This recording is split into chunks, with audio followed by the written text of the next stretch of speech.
Thank you ma'am. Thank you so much. Yes, Shrimati Nara Bhuvaneshwari అమ్మని ఇప్పుడు మాట్లాడవలసిందిగా కోరుతున్నాం. అందరికీ నా హృదయపూర్వక నమస్కారాలు. నందమూరి తారకరామ్ అతని ముత్తాత గారు నందమూరి తారక రామారావు గారిలాగా అతను కీర్తి ప్రతిష్ట అనేది అతనికి లబ్ధి పొందాలని నేను కోరుకుంటున్నాం. నేనే కాదు, మా కుటుంబ సభ్యులు ఇక్కడ ఉండేవాళ్ళు ప్రతి ఒక్కళ్ళు అదే కోరుకుంటున్నారు. నాకు చాలా సంతోషంగా ఉంది. This is the 4th generation into the movie industry. నాకు తెలుసు రామ్ కసితో అతని టాలెంట్ ఏంటి అనేది నిరూపించుకోవటానికి అతను చాలా కష్టం పడ్డాడు, ఎదుర్కొన్నాడు కూడా.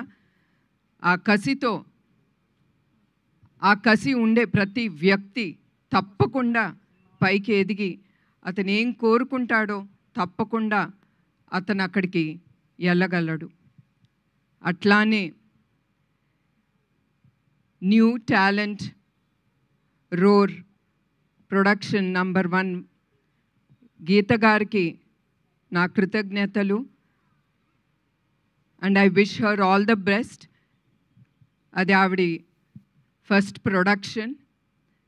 అండ్ డైరెక్టర్ ఈ సినిమాకి వైవిఎస్ చౌదరి గారికి నా గుడ్ విషెస్.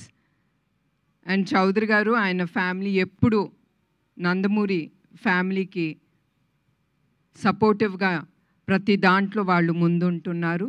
దానికి కూడా మా కృతజ్ఞతలు మా కుటుంబ సభ్యులు నుంచి. సో మరొక్కసారి రామ్కి I wish him all the best. And నాకు తెలుసు అతను తప్పకుండా విజయంతో ముందుకెళ్తాడు. మరొకసారి ఇక్కడికి వచ్చిన అందరికీ, మీడియా వాళ్ళకి, అదే కాకుండా చౌదరి గారి టీమ్కి I wish them all the best. Because నేను నమ్మేది టీమ్. వాళ్ళు లేకపోతే చౌదరి గారు ముందుకెళ్ళలేరు. So I wish him all the best and the team. And Geetha గారికి కూడా నా హృదయపూర్వక నమస్కారం అండి అందరికీ.